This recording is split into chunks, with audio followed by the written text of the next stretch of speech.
This 1948 Fargo pickup has been in Mark Howerton's family since his dad Monty was a teenager.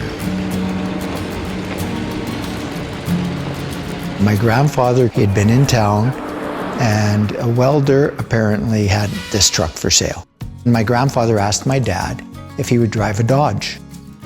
And Dad said, I'd drive anything. So they purchased the truck from this welder, and Dad's had it ever since. It's really part of our family because it's been around through, right since we were married, well, before we were married. Americans made huge numbers of tough trucks during the Second World War. And under enemy fire, milled them right into the heart of Berlin and Tokyo. During World War II, most automobile manufacturers converted to making other war material. Truck manufacturers continued to make trucks because the military needed them. The first new vehicles released into the civilian market after World War II were light-duty trucks. In the late 1940s, American trucks sold well all over the world. Chrysler rebranded their Dodge line for international sales. The Dodge and Chrysler dealerships in Canada, one town would have a Dodge dealership, the next town over would have a Chrysler dealership. And the Dodge dealerships had trucks to sell, they had Dodge trucks.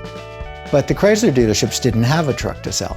What they did was revive a brand that they had sold in the US in the 1920s called Fargo, and that still continued in some export markets, and sold them in Canada as Fargo trucks. So they ended up rebranding a Dodge truck by changing the badging on it to Fargo. And the Fargo badging actually is a little bit fancier badging.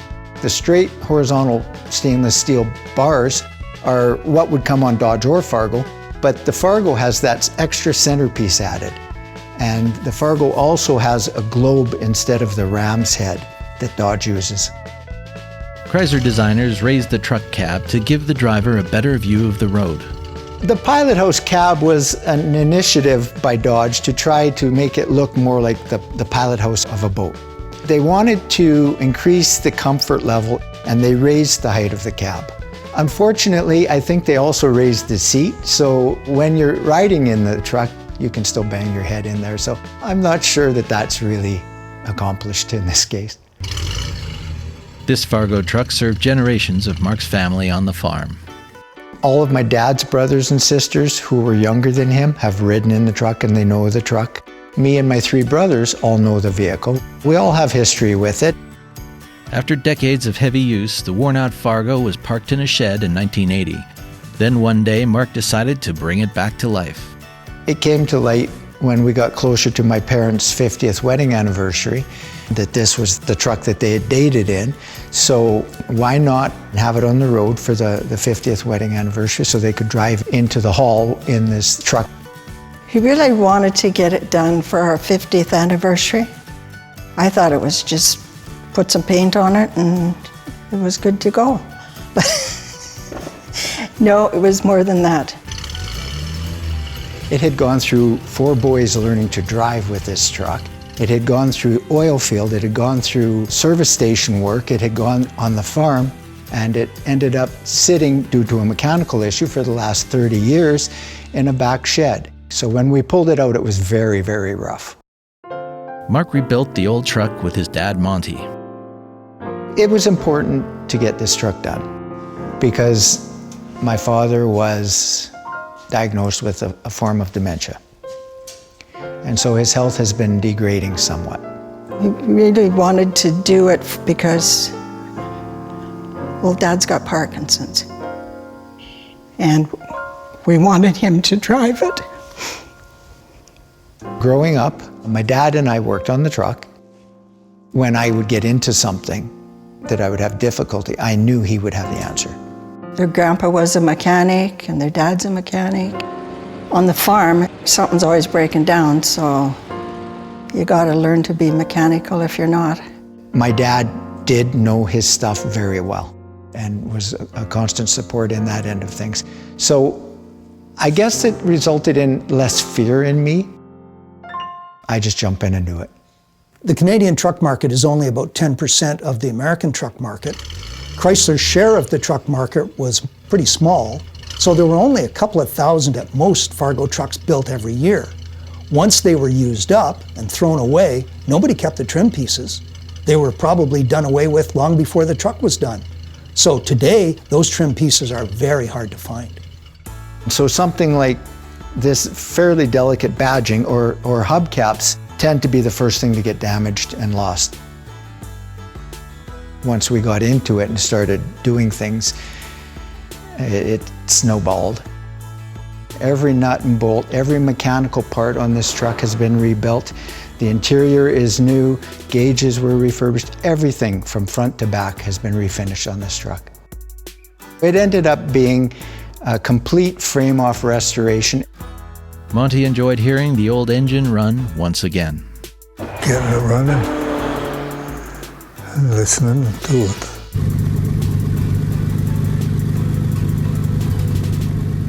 The engine in this Fargo is a 218 cubic inch.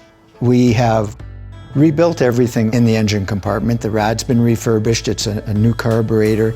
The engine was redone at an engine shop. The old electrical system just wasn't that reliable. So we converted it to 12 volts.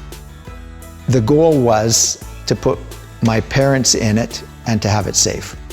I put radial tires on it and a 15-inch radial tire so that it would go down the highway. I put seat belts in it. With these old trucks, you don't have to, but it's a safety issue. And why wouldn't you do that?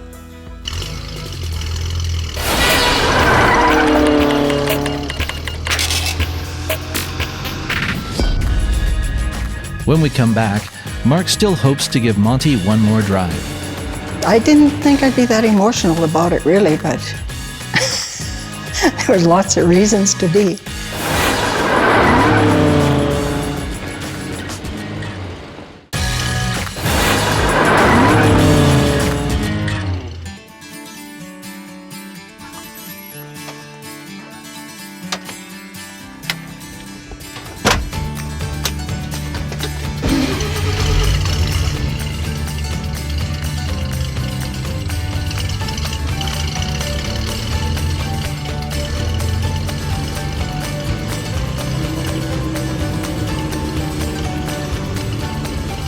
So how do you like the drive?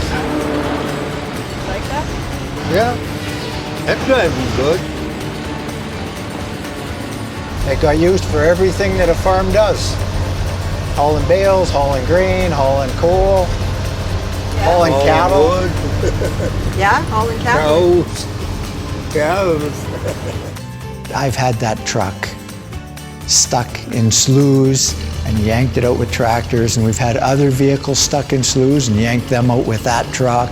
Well, we were driving trucks, grain trucks, tractors, everything before we ever had a driver's license. I could probably hardly even reach pedals when I was driving this truck.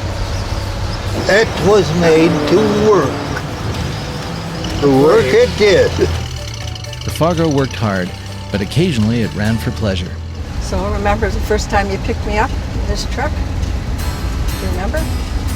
We went for a loaf of bread down to Wetaskiwin. I guess our first date in the truck was, I think it was manufactured because the neighbors needed a loaf of bread. You made an excuse to go get Mom in for a drive? I think we drove about 20 miles to get that loaf of bread. I don't think that was just an accident. Mark is still living down the day he hit a bull in the Fargo. Yeah, the bull jumped out in front. I was coming up in dark, and he jumped in front of the corner. I did not run into the bull. Oh, sure. We're just going to make that known. I think a fender got tangled up with a bull or a cow or something once and stuff like that. It's all good. It survived it all. That vintage was used. Those trucks were bought to be worked. And as such, the survivability is very low. Put that together with the lack of aftermarket support, and there's not a lot of these trucks that get redone. Mark missed restoring the Fargo for his parents' 50th wedding anniversary, but he was determined to see his dad drive the truck one more time. The whole time that we were doing this truck, we were hoping that that would be a possibility and that health issues or something wouldn't get in the way and that he wouldn't be able to drive his truck. But unfortunately, we just couldn't make that happen that fast.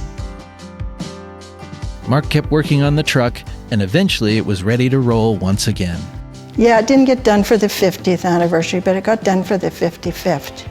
So that was fine. That was good. It turned out that the 55th wedding anniversary, the truck was done. It was there. Dad drove the truck that day. So it turned out to be a success story as well.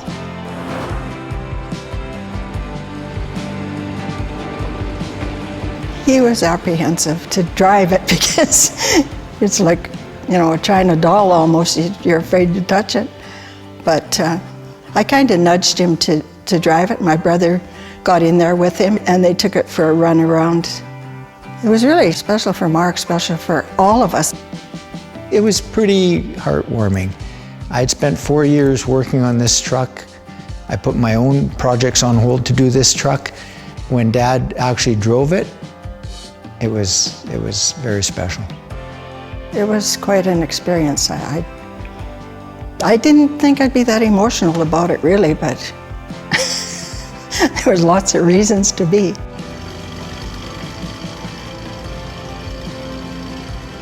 We went on our first date and actually had our first kiss in it. So do you remember our first kiss in this truck? Probably. Probably. And we went together for 3 months and thought you were never going to kiss me. I thought you didn't like me. Yeah, after 3 months it was pretty special. Get that first kiss. 1957, New Year's Eve. Yeah, couldn't really get out of having a kiss New Year's Eve. You guys, I'm in the truck here.